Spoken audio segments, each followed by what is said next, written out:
હા, તત્સત પરમાત્માએ નમઃ. હવે જોઈએ આગળનું. આગળ કોઈ વિચારશીલ વિદ્વાન પુરુષનો એવો પ્રશ્ન આવ્યો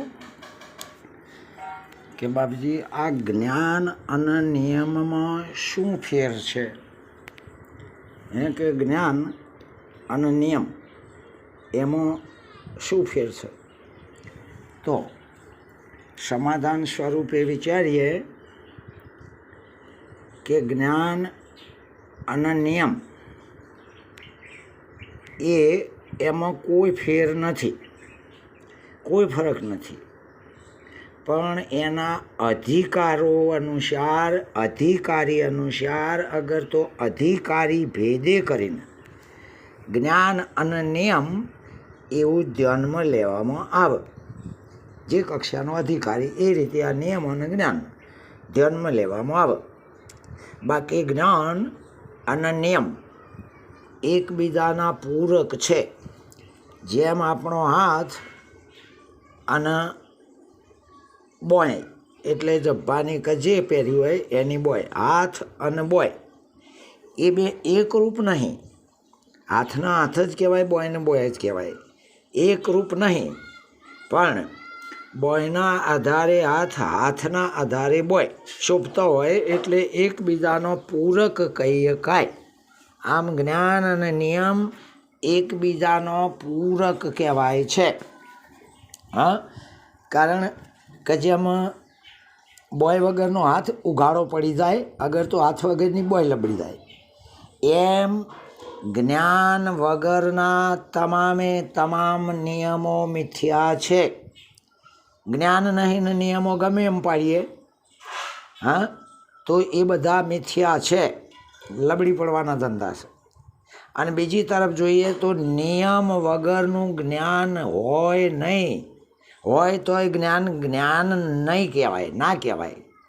એટલે નિયમ અને જ્ઞાન એકબીજાનો પૂરક છે. હા, બીજું એ કે કોઈ પણ દિવસ જ્ઞાન એ નિયમને નડતું નથી. આ જ્ઞાન છે એ નિયમોને નળ નહીં, અને નિયમો કોઈ પણ જ્ઞાનને નડતા નથી, એકબીજાને નડતર રૂપ થતા નથી. એટલે કે પૂરક છે. છતાં પણ નિયમ વગરનું જ્ઞાન જ્ઞાન ના કહેવાય, જ્ઞાન વગરનો નિયમ નિયમ ના કહેવાય. દાખલા તરીકે હવે આપણે જોઈએ કયા નિયમ છે. દાખલા તરીકે એક એવો નિયમ, પ્રથમ નિયમ એ છે કે જેમ વસ્તુ સૂક્ષ્મ, બારીક વસ્તુ જેમ જેમ સૂક્ષ્મ એમ એમ વ્યાપક હોય. જેમ સૂક્ષ્મ એમ વ્યાપક હોય. દાખલા તરીકે બરફનો એક ગોળો હોય, એ જેટલી જગ્યા રોક એના કરતાં એનું પાણી થઈ જાય એ વધારે જગ્યા રોક, અને એ પાણીનું જ્યારે બાષ્પીભવન વરાળ થાય તાણે એના કરતાં વધારે જગ્યા રોક. આમ જેમ વસ્તુ સૂક્ષ્મ એમ વસ્તુ વ્યાપક, અને જેમ વસ્તુ ઘટ એમ વસ્તુ અલ્પ. દાખલા તરીકે એના એ દૃષ્ટાંતમાં જે વરાળ બની હોય એનો વાદળો બંધાય એટલે વરાળ કરતો જ નાનો હોય. વાદળો જ્યારે વરસાદ થઈને પડે, હા, અને જે પાણી બને એ વાદળો જેટલું વિશાળ ના હોય, એના કરતો નાનું હોય. બરફનો જ્યારે પાણી થઈ જાય તો વિશાળતા હોય, પણ પાણી બરફ બની જાય તો પાછી ઓછી જગ્યા રોક. હા હા, એટલે પદાર્થ કરતો દ્રષ્ટિ વિશાળ હોય છે. પહેલો નિયમ આવ્યો કે વસ્તુ સૂક્ષ્મ એમ વ્યાપક, અને વસ્તુ જેમ ઘટ થોડ એમ અલ્પ હોય છે. એટલે કે પદાર્થ કરતો દ્રષ્ટિ વિશાળ હોય છે, અને લક્ષ્ય કરતો આત્માનું એટલે પોતાનું સ્વરૂપ તો અતિ વિશાળ હોય છે. જેમ દ્રષ્ટિ વૃક્ષને જોઈએ પણ વિશાળતાને લઈને એ આકાશ પર્યંત પણ પહોંચી શકે છે. એ આકાશ જેટલું વિશાળ છે એના કરતાં લક્ષ્ય જે છે પોતાનું આત્મા સ્વરૂપ એ તો અતિશય વિશાળ છે, અનંતો આકાશ કરતોય પણ વિશાળ. બીજો નિયમ એ કે કોઈ પણ વસ્તુ બીજી વસ્તુનો આધાર લે ત્યારે તેનો આધાર કહેવાય, આધેય કહેવાય. આધાર આધેયનો નિયમ. જેમ કોઈ પણ વસ્તુ બીજી વસ્તુનો આધાર લે ત્યારે તેને આધેય કહેવાય અને આધાર આપનાર વસ્તુનો આધાર કહેવાય. જેમ આપણા હાથમાં કોઈ પણ વસ્તુ મૂકીએ તો હાથમાં હથેળીમાં રહેલી વસ્તુ, જે વસ્તુ હથેળીમાં છે એ વસ્તુનો આધેય કહેવાય અને હાથમાં રહેલી છે હાથના આધારે માટે હાથનો આધાર કહેવાય. આનો આધાર આધેય નિયમ કહેવાય. પણ આમ જે આધાર અને જે આધેય, હાથ અને હાથમાંની વસ્તુ કદાપી પણ એક રૂપ હોતો નથી, હોય નહીં. જેમ આપણા હાથમાં પેન હોય, હા, તો આપણા હાથનો આધાર પેન છે એ આધેય, પણ પેનના હાથ બે એક ના થઈ જાય, એક હોય જ નહીં. આ નિયમ અનાદિથી છે. ત્રીજા નંબરમાં નિયમ અનુસાર એમ કહેવાય કે ઉત્પન્ન થનાર વસ્તુ કદાપી પણ વાસ્તવિક સત્ય હોય નહીં. જેટલું ઉત્પન્ન થયું હોય એ વાસ્તવિકતામાં, હકીકતમાં, હા, પોતાનું સ્વરૂપને લક્ષ્યમાં લેતો આ ઉત્પન્ન થનારી કોઈ પણ વસ્તુ વાસ્તવિકતા એ સત્ય હોતી નથી અને દ્રષ્ટિગોચર થાય છે. હા, વાસ્તવિક જે સાચી નથી પણ દ્રષ્ટિગોચર થાય છે. જ્યારે જે ઉત્પન્ન જ ના થઈ હોય અને દ્રષ્ટિગોચર પણ ના હોય, પરંતુ તત્વ વિચાર કરવાથી જેની સાબિતી મળતી હોય એ જ વસ્તુ અનાદિ સિદ્ધ કહેવાય છે. આવો નિયમ છે. હા, એટલે કે બીજું, આરોપ્ય વસ્તુ અધિષ્ઠાનથી ઉત્પન્ન થઈને અધિષ્ઠાનને ઢોંકતી હોય તેને અપવાદની યુક્તિથી સિદ્ધ કરી શકાય છે. હા, કારણ કે જે અધિષ્ઠાનથી ઉત્પન્ન થાય, આરોપ થાય અને અધિષ્ઠાનને ઢોંકે, એ વસ્તુને બાદ કરવા માટે યુક્તિ એટલે અપવાદ, બાદ એ યુક્તિ સિદ્ધ થાય. બીજો કોઈ એમ કે પ્રયાસ અગર તો માર્ગ નથી. આવો એક અનાદિ નિયમ છે. અધિષ્ઠાનમાં આરોપ લાગે, હા, અને એ ઉત્પન્ન થયેલું આપણને દેખાય, એ અધિષ્ઠાનને જોવા દે નહીં. હા, એટલે એના માટે સદગુરુની યુક્તિ માટે યુક્તિ પ્રધાન આચાર્ય જરૂરી છે. આવો નિયમ છે. બીજું, ચોથું, એક જ વસ્તુ દ્રષ્ટા દર્શન અનદ્રશ્ય કદાપી પણ બની શકે નહીં. વસ્તુ દ્રષ્ટા અનદર્શન. દ્રષ્ટા એટલે જોવાવાળો, વસ્તુ એટલે જોયેલી અને દર્શન એટલે વચમાં જોવાવાળી દ્રષ્ટિ. આ ત્રણ કદાપી પણ એક ના હોય એટલે ના હોય. હા, એ દ્રશ્ય, દર્શન, દ્રષ્ટા કદાપી પણ એક બની શકતી નથી. જેમ કોઈ માણસ એમ કહે, હા, કે હું મારો પિતા હું, મારો પુત્ર હું, મારી પત્ની હું, મારું કુટુંબ અગર તો મારું સમગ્ર એ હું જ છું. હા, તો કંઈ સર્વમાન્ય બની જાય નહીં, બધાય એ વાતને માની લે નહીં. આમ એક જ વસ્તુ જો સર્વરૂપે થાય તો ત્યાં આત્માશ્રય દોષ આવે છે. એટલે પરિવર્તનતાશીલતાનો નિયમ આત્મામાં હોય નહીં. એ નિયમ આઈને ઊભો રહે. માટે જ્ઞાન આત્માશ્રય દોષવાળું કહેવાય, નિર્દોષ કહેવાય નહીં. કારણ કે સર્વ કોઈ પણ તે પોતે જ છે. હા, એટલે દોષ આવે. વળી જ્ઞાનમાં આત્માશ્રય દોષ હોવો જોઈએ નહીં.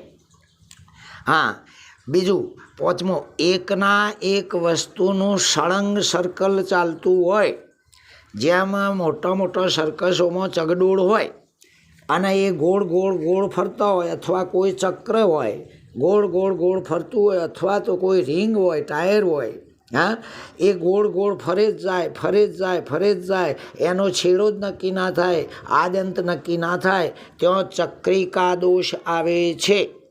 કારણ કે સર્કલનો શરૂઆતનો છેડો આવતો જ નહીં, એ તો ફરે જ જાય, એટલે ચક્રિકા ચક્રના જેવો દોષ આવે.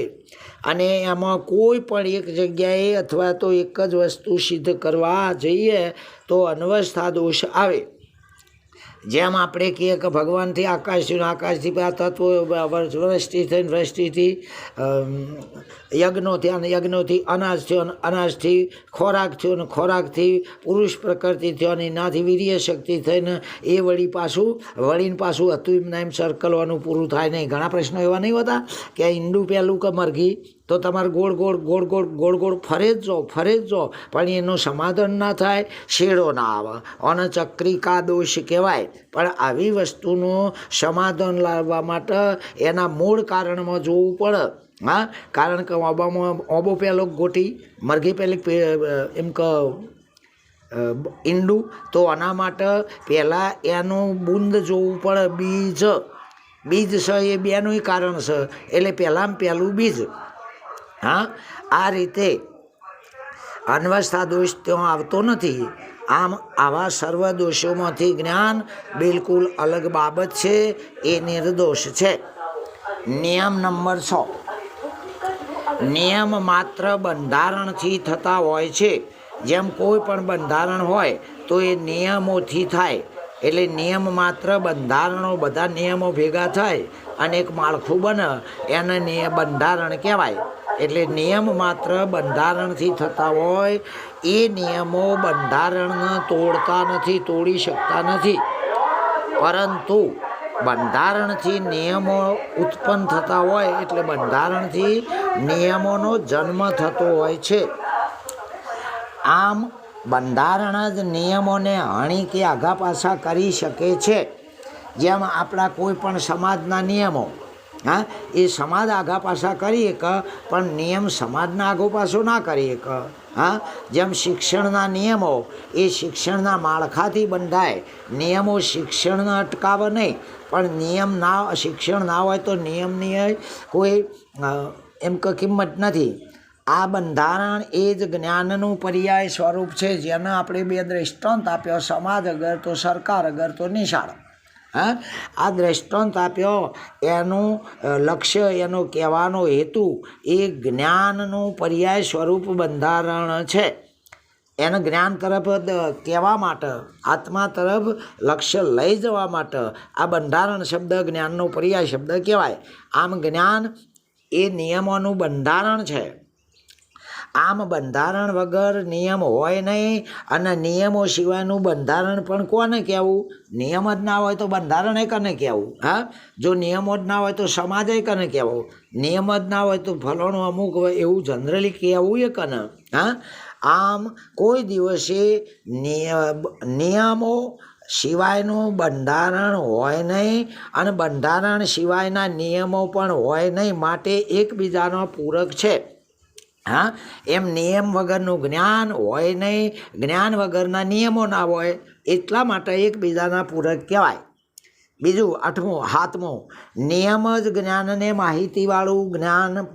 આ નિયમ હોય અને જો દીપતા હોય, શોભતા હોય, અનુકૂળ આવતા હોય, તો એના માટે જ્ઞાન હોય તો જ એ નિયમોની ખબર પડે, અને જ્ઞાનથી જ નિયમો શોભે છે, દીપી ઉઠે છે, જ્ઞાન વગર નહીં.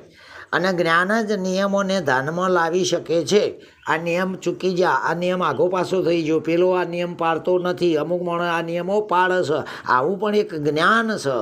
હા, એટલે જ્ઞાન જ નિયમોને ધ્યાનમાં લાવી શકે છે. એમ છતાં જ્ઞાન એ પોતે કોઈ નિયમ નથી.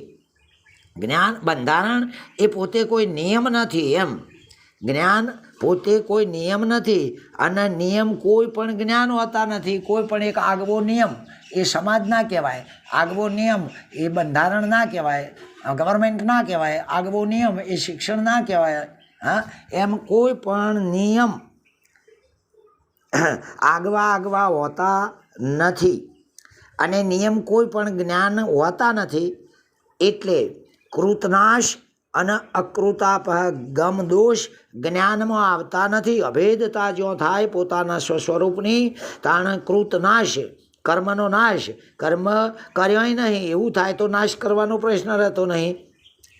અકૃતાપગમ જે નહીં કર્યો એનો ફળ અભિગમ, હા તો એ તો છ જ નહીં તો કર્યો નહીં. એટલે કૃતનાશ અથવા અકૃતાભ્યાગમ દોષ જ્ઞાનમાં હોતા નથી, પરંતુ નિયમસર ચાલતા હોય છે. કે નિયમસર ચાલતા હોય છે. સૂર્ય ઉગ હાથમાં જેટલી પ્રકૃતિની વસ્તુઓ એ બધો નિયમ અનુસાર ચાલે છે. અને નિયમથી વર્તતા હોય છે. નિયમ વગરનું કોઈ પણ જીવન હોતું નથી. જીવવાની ના નહીં, પણ નિયમ વગર જીવીએ અગર તો જ્ઞાન વગરના નિયમો ન કમો. જ્યારે જ્ઞાનમાં પદાર્થ, વર્તન અને નિયમ એવું કોઈ અલગ અલગ હોવા છતાં અલગ અલગ નથી. જ્ઞાનમાં જોઈએ તો પદાર્થો, વર્તનો અને નિયમો એવું કોઈ અલગ અલગ હોવા વગર હોતું નથી. એક રૂપ જ થઈ જાય છે. કંઈ બધું એક રૂપ પોતાના સ્વરૂપ અથવા જ્ઞાનના રૂપમાં થઈ જાય છે. કોઈ ભિન્નતા નથી. નિયમ અનુસાર માયા દ્વૈત એટલે બેપણું. નિયમ અનુસાર માયા એટલે દ્વૈત પણ બ્રહ્મ સ્વરૂપમાં બાદ થઈ જાય છે. બ્રહ્મમાં કોઈ દ્વૈતપણું જ નથી. પોતાના ચૈતન્ય સ્વરૂપમાં કોઈ દ્વૈતપણું નથી. એટલે જે દ્વૈતપણું હોય અગર તો જે માયા કહેતા હોય ઓટોમેટિક એમાં બાદ થઈ જાય છે. બાકી માયા પણ અવિનાશી છે. પોતાના સ્વરૂપને જોતા સ્વરૂપ માયા એવી ચૈતન્ય વસ્તુ તરીકે જોતા, માયા એવું નામ તરીકે જોતા એ અવિનાશી છે પોતાના સ્વરૂપમાં. અને સ્વસ્વરૂપમાં કોઈ બીજું જુદું નથી. જે છે એ બધું અવિનાશી જ છે. છતાં સર્વદ્વૈત પ્રપંચ રચના બતાવી શકે છે. માયા દ્વૈતપણું અવિનાશી સ્વરૂપમાં છે, છતાંય પણ પોતાનું પ્રપંચ જુદાપણું એ બતાવી શકે છે. આમ વાચ્ય સિવાય લક્ષ્ય સાબિત થતું નથી. બોલ્યા સિવાય આપણું લક્ષ્ય એ બાજુ જવાનું નથી. એટલે વાચ્ય સિવાય લક્ષ્ય સાબિત થતું નથી. તેમ છતાં પણ લક્ષ્યમાં કોઈ દિવસ પણ વાચ્ય પદ હોઈ શકતું નથી. જેમ તમે માઇક કહેતા હોય તો લોખંડ સિવાય સાબિત ના થાય, પણ લોખંડ દ્રષ્ટિ થઈ જાય તો માઇક આવે નહીં.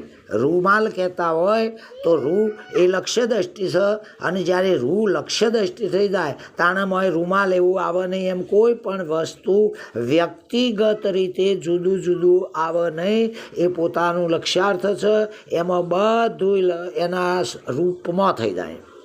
આ અનાદિ નિયમ છે. આમ જેનો એટલે કે જેનો ધર્મથી, સ્વરૂપથી અને અવયવથી, એટલે જ્ઞાનથી, કર્મથી અને સ્વભાવથી નાશ ના થાય એને અવિનાશી કહેવાય છે.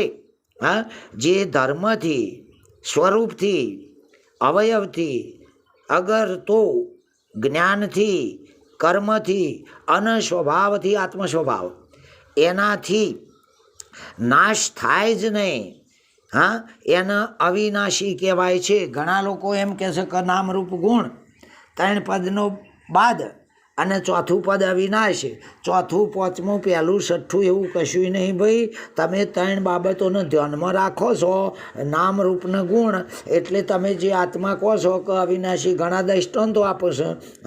કે આ પેટી એટલે બાકસ, હળગાવાનો ગુણ, દેખાય છે રૂપ. આ 3ને બાળી મેલો એટલે રખ્યા, એ ચોથું પદ છે. આ મેશ મેનેજરના ખેલ નહીં. અધ્યાત્મ વિષય એ કોઈ જાદુગરના ચમત્કારોના ખેલ નહીં. તે આવા દૃષ્ટાંતો કરીને આપણે બીજાઓને ભરમાઈ દઈએ છીએ, ગુમરાહ કરીએ. વાસ્તવમાં એ છે કે જે જ્ઞાનથી, ચારિત્રથી અને આત્મ સ્વભાવથી જેનો નાશ થતો નથી એને ચોથું કહેવાય. આવો નિયમ અદ્દલ અદ્વૈત સિદ્ધાંત છે. આગળ જોઈએ 9મો, એકને જ્ઞાન થવાથી સર્વને જ્ઞાન મુક્ત થઈ જાય. એમ કે એકને જ્ઞાન થાય તો બધું આખું જગત બધાય મુક્ત બની જાય, મોક્ષ પામી જાય. આવો કોઈ નિયમ નહીં. કારણ કે ઊંઘવામાં એક જણને સપનું આવે તો બધાને આવી જાય. હા, અગર તો એક જણો જાગતો હોય તો ઊંઘેલો બધોય જાગી જાય. આવું કશો નિયમ ના હોય ને ના હોય. કારણ કે બજારમાં લાઇટ હોય અને તો ઘરમાં મીટરિયા વગર ને હોય, અને ઘરમાં હોય અને બહાર સેટેલાઇટની ના હોય તો ઘરનું અજવાળું બહાર પહોંચી ના જાય અને બહારનું અજવાળું ઘરમાં આવી ના જાય. આવો કોઈ નિયમ નહીં. કે જે અંતઃ વિશિષ્ટ કરણ ચૈતન્ય છે એને જે મુક્ત દશા થઈ, એને વિભાજન પદ્ધતિથી હું મારાના રીતે અંતઃકરણ મલિન છે, અહમ મમત્વ છે, એ મુક્ત ના થાય એટલે ના થાય. કારણ કે જ્ઞાન શબ્દ જ્યાં લાગે છે ત્યાં સર્વ એવું કોઈ પણ સજ નહીં. કારણ કે મુક્ત અગર તો જ્ઞાન એવું જો આપણે બોલતા હોઈએ તો આ બધાને થાય, બધાય એવું કશું સજ નહીં. જ્ઞાનમાં બધાય એવું આવતું જ નહીં તો બધાય મુક્ત થઈ જાય એ મૂર્ખમીનો પ્રશ્ન છે. હા, જે મુક્ત થયો છે એને પૂછી જો હોય એના લક્ષ્યમાં બધા એવું સજ નહીં. હા, એટલા માટે એ કોઈ પણ કહેવાનું રહેતું નથી. અને સર્વ એવું રહેતું હોય ત્યાં સુધી એ જીવનું જ્ઞાન કહેવાય. કે આ બધાય મુક્ત કેમ થતા નહીં? બધાય આત્મા એક જ નહીં. તો આ જીવનું જ્ઞાન છે. એ સ્વસ્વરૂપનું સ્વભાવ સિદ્ધ જ્ઞાન નથી, પણ એ જીવની એક માન્યતા છે, એક ધારણા છે, અને એ ઉપજાયેલી કાઢેલી સંસ્કારજન્ય જ્ઞાન છે. એ સંસ્કારજન્ય બાબત જ્ઞાન સ્વભાવજન્યમાં આવું કશું આવે નહીં. માટે આપણે પાગલપણું કરતો પહેલો વિચાર કરવો જોઈએ. હા, એટલે કે આ જે એક ધારીને એક બાજુનું જ્ઞાન કહેવાય. જ્ઞાન તો સર્વજ્ઞ હોય, હા, અલ્પસ્થ ના હોય. આ બુદ્ધિનો વિષય હોય તો એવું થઈ જાય. 10મા નંબરમાં નિયમ એવો છે કે સંબંધ હંમેશા સંબંધીને વિષય કરતો હોય. સંબંધીને જ વિષય કરતો હોય. જ્યારે જ્ઞાનના કોઈથી પણ સંબંધ જ નથી, એમાં કોઈ પણ જુદાપણું છે જ નહીં, તો કોના હાથે સંબંધ? જ્ઞાનના કોઈથી પણ સંબંધી નથી. દાખલા તરીકે જોઈએ તો જેમ ખૂણામાં રહેલું અંધારું ખૂણાનો સંબંધ રાખે, સંબંધ એટલે ખૂણાને જોવા દે નહીં, એને ઢોકી દે. હા, એમ સંબંધ એને કહેવાય કે કોંક ને કોંક ત્યાં એમને આગું પાછું અડ આભળે છે, એને સંબંધ. એટલે ખૂણાનું અંધારું ખૂણાથી સંબંધ રાખે છે. ખૂણાને છોડીને બીજી જગ્યાએ અંધારું જઈ શકતું નહીં. હા, બીજા તો પ્રકાશ છે. દાખલા તરીકે વ્યક્તિથી જ સંબંધ રાખે છે, એક બીજાથી સંબંધ રાખે છે. હા, એટલે એ બીજાથી કદાચ ના પણ રાખી શકે. જેમ કે સજાતીય અને વિજાતીયથી કોઈ સંબંધ નથી હોતો, પણ જ્ઞાન દ્રષ્ટિએ કહીએ, આધ્યાત્મક દ્રષ્ટિએ કહીએ તો સજાતીય વિજાતીયની એક યુક્તિ છે. અને એ યુક્તિ અર્થ લક્ષાર્થ જ્ઞાન એ થઈ જાય તો પછી તો કોઈ સંબંધ જ નથી. જાતિ વિજાતિ સ્વગત, હા, કોઈ પણ સંબંધ. 3 પ્રકારના સંબંધો શાસ્ત્રો કહે છે: સજાતીય સંબંધ, વિજાતીય સંબંધ, સ્વગત સંબંધ. આ સંબંધો પોતાના સ્વસ્વરૂપમાં નથી. જ્યારે જ્ઞાન તો બિલકુલ નિસંબંધી છે, તો કોઈ સંબંધ જ નથી. હા, એટલે કે તે સંબંધ તોડતું નથી. જ્ઞાન સંબંધને તોડી ના નાખે. આપણને કે તમને મને જ્ઞાન થાય એટલે આ હગવાલો બધો તૂટી જાય અને આપણે જુદા પડી જઈએ, એવું નહીં. પણ એ સંબંધ અને જ્ઞાન બે અભેદ બની જાય. કોઈ ભિન્નતા ના રહે. તમે હગો કહો કે પરમાત્મા કહો, દશમન કહો કે ભગવાન કહો, કોઈ એવું જુદઈ ના રહે. સંબંધ માત્ર હરખ શોકનો એ બધોય તૂટી જાય અને અભેદ એટલે પોતાના સ્વરૂપમાં બનાવી દે. આવો નિયમ છે, એને નિયમ કહી શકાય છે. 11, વળી એક એવો નિયમ છે કે એકના ભ્રમથી સિદ્ધ થયેલી વસ્તુ બીજો પુરુષ જાણી શકતો નથી. હા, દાખલા તરીકે દોરડીમાં હાપ થાય તો 10 જણા હેડે જતા હોય, એટલે આ હાપ એવું તો થાય 10ના, પણ કને ખબર કને કયા સાપનો ભ્રમ થયો છે? કોઈને ખેતરમાં જોયેલાનો થયો હોય, હા, કોઈને ઘરમાં નીકળેલાનો થયો હોય, હા, કોઈને વળી કાળોતરો થયો હોય, કોઈને શાદુરીઓ થયો હોય, કોઈને લીલો, કોઈને સફેદ. હા, ભલે બધાને સાપ એવું ભ્રાંતિ થયું, પણ દરેકની ભ્રાંતિ અલગ અલગ હોઈ શકે છે. દાખલા તરીકે કોઈના અંધારામાં દોરડામાં સાપની ભ્રાંતિ થાય તો એ જ અંધારું ને એ જ દોરડી. હા, બીજાને જમીન ફાટી હોય, જમીનની તિરાડ, એવું એ પણ થાય. તો કોઈકને લાકડી પડી છે એવું એ પણ થાય, કોઈકના પાણીનો રેલો પડ્યો છે એવું એ પણ થઈ શકે છે. હા, એટલે એવો નિયમ છે કે એકના ભ્રમથી સિદ્ધ થયેલી વસ્તુ બીજાને અગર તો બધાને થઈ જાય એવો નિયમ નથી, એને નિયમ કહેવાય નહીં. આમ મારી ભ્રાંતિ એ તમારામાં આવી જાય ને તમારી ભ્રાંતિ એ મારામાં આવી જાય, આ બનવા જોગ નથી. માટે એકની ભ્રાંતિ બીજાને થઈ જાય. હા, અને એકને આત્મા શું એવું ભાન થયું એટલે આખા જગતને થઈ જાય, આવો કોઈ નિયમ નથી. હા, એવી કદાચ અટકળ માન્યતા ગણશો, પણ એવો નિયમ નથી, એક્ઝેક્ટ નથી. હા, આગળ જોઈએ નિયમ નંબર 12. તો નિયમ તો એ જ છે કે ઇન્દ્રિયો હંમેશા રૂપવાળા પદાર્થોનો જ વિષય કરી શકે છે. હા, એટલે જોઈ શકે છે. આ ઇન્દ્રિયો એમનાથી વિષય એટલે વ્યવહારો કરી શકે છે. દ્રષ્ટિ જોવાનું, હાથ પકડવાનું, હા, કોણ સાંભળવાનું, મુખ બોલવાનું, ચોબડી દાહક ક્રિયાનું. એમ ઇન્દ્રિયો હંમેશા રૂપવાળા પદાર્થોનો વિષય કરી શકે છે, રૂપ રહિતને વિષય કરી શકતી નથી. વળી આત્મા તો સર્વ ધર્મથી શૂન્ય જ છે. હા, એમાં કોઈ ધર્મ અધર્મ એવું નથી. એટલે સર્વ ધર્મથી એમ કે અભેદ, સર્વ ધર્મથી શૂન્ય છે. માટે આત્માને ઇન્દ્રિયો વિષય કરી શકતી નથી. પછી ભલે એ કર્મેન્દ્રિયો હોય, અગર તો જ્ઞાનેન્દ્રિયો હોય, પણ એ કશું આત્માને ઢોકી શકતી નથી. અગર તો ઉઘાડ પણ કરી શકતી નથી, વિષય કરી શકતી નથી. પરંતુ આત્માની સત્તાથી જ ઇન્દ્રિયો કાર્યવાળી બની શકે છે. આ વખ અત્યારે હાલ જે જુઓ છો એ રાતનામાં નહીં જોઈ શકતી. જેમ સવારમાં ઝાકળનો પડેલો પાણી, જેને ઠાર કહેતા ગામડાની ભાષામાં, એ દેખાતા નહીં. હા, અને સવારે જુઓ તો એ ઠારનું પાણી સિવાય કોઈ નહીં, પણ સૂર્યની સત્તાથી, સૂર્યની હાજરીથી એ ચળકતો મોતી સમાન લાગે છે. એમ આત્માની સત્તાથી આ બધું કાર્ય કરતું હોય, ક્રિયાશીલ હોય, દોડધામ કરતું હોય, એવી આત્માની સત્તાથી આમ લાગે છે, બાકી એ કશું એવું જ નથી. નિયમ મુજબ, નિયમ નંબર 13, એ નિયમ મુજબ તો કારણ તો ઘણીવાર વિચિત્ર પ્રકારનું પણ હોઈ શકે, પણ કાર્યરૂપ જગત પણ વિચિત્ર પ્રકારનું છે. હા, જેમ કારણ જુદા જુદા કારણો હોય, સોનું હોય, દાગીના દેખાય, રૂ હોય, વસ્ત્ર દેખાય, માટી હોય, ગળો દેખાય, એમ કારણ વિચિત્ર પ્રકારનું કારણ હોય તો વિચિત્ર પ્રકારનું જગત એકરૂપ નહીં, પણ જુદા જુદા ભાતનું વિચિત્ર પ્રકારનું, દરેકના કારણો પણ વિચિત્ર હોઈ શકે, જુદા જુદા હોઈ શકે.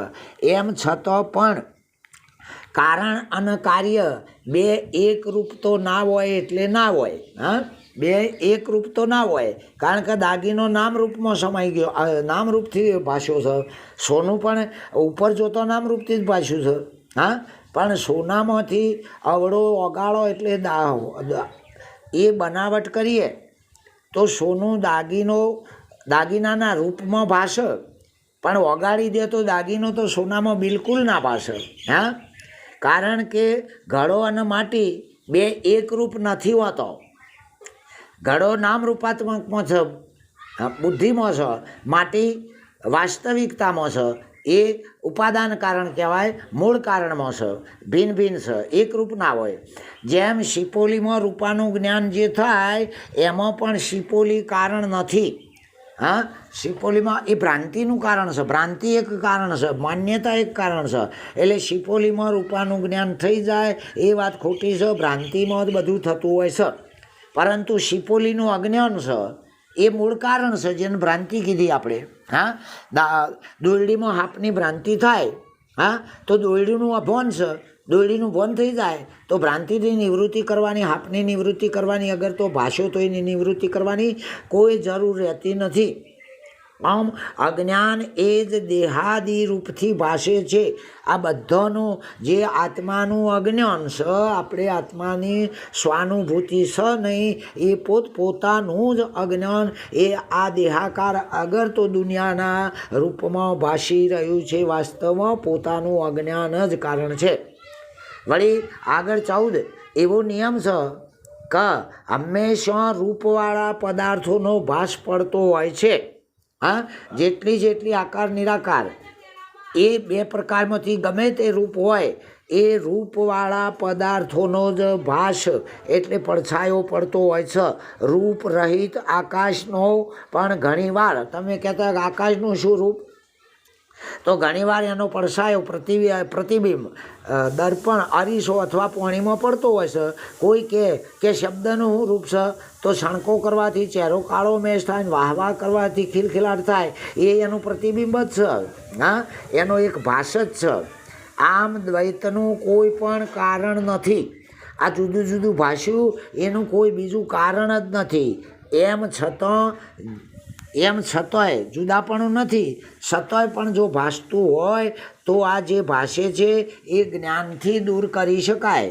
આપણે કહેતા હોય 3 કાળમાં જગત નહીં, છતાંય કે આ જાય છો તો ચિત્તમાંથી ગોખેલું જતું નથી. એટલે એ પોતાના સ્વરૂપના સ્વાનુભવજન્ય જ્ઞાનથી જ આ દૂર થાય છે. હવે 15 નિયમ એવો છે કે જેવું મન બ્રહ્મ વિચારમાં એક ક્ષણ પણ લાગી જાય, એટલે જેનું મન પોતાના બ્રહ્મ સ્વરૂપમાં એક ક્ષણ પણ લાગી જાય તો તેણે સમસ્ત એટલે બધાય તીર્થોના જળમાં સ્નાન કરી લીધું કહેવાય. બધાય તીર્થોના દર્શન કરી લીધો કહેવાય. બધી જ નદીઓના પવિત્રમાં એમને સ્નાન કરી લીધું સમાન છે. સમસ્ત પૃથ્વીનું દાન, થોડું દાન તો ઠીક છે, પણ સમસ્ત પૃથ્વીનું દાન એમને કરી લીધું એવું એમના માટે છે. કારણ કે જે બ્રહ્મ વિચારમાં એક ક્ષણ પણ જો એનું લક્ષ્ય લાગી જાય, સ્થિત થઈ જાય તો 1000 યજ્ઞ કરી લીધા એ બરાબર એના સમાન છે. હા, કે જેમ 1000 યજ્ઞ કરી દીધા એના સમાન આ જ્ઞાન છે. સર્વ દેવતાઓની પૂજા કરી લીધી. હા, બરાબર બધાય દાતાઓની ધનપતિઓની બરોબરી કરી લીધી. એ જ્યારે પોતાનું મન બ્રહ્મ વિચારમાં એક ક્ષણ પણ જો લાગી જાય તો આ ફળ સમાન થઈ જાય છે. આપણા વડીલોએ કીધું છે કે રાજા દોને અને પ્રજા સ્નોને, એક સ્નાન કરે છે, એક દાન કરે છે, પણ 2 જણા સમાન થઈ જાય છે. આવો પુરુષ 3 લોકમાં પૂજ્યમાન છે. હા, એ પૂજનિક ગણાય જ છે. આવો પુરુષ હોય એ. આમ જે જ્ઞાનમાં આત્માશ્રય દોષ, વ્યાઘ્યાત દોષ, અનવસ્થા દોષ, અન્ય ન્યાયશ્રય દોષ, ચક્રિકા દોષ, કૃતનાશ દોષ, અકૃતાભ્યાગમ દોષ, આમાંનો એક પણ દોષ આવતો નથી. એ જ્ઞાન છે. જ્ઞાન નિર્દોષ છે, કારણ કે એમાં એક પણ દોષ આવતો નથી. એટલે ઓમ તત્સત પરમાત્માઈ સદગુરુ મહારાજનો જય.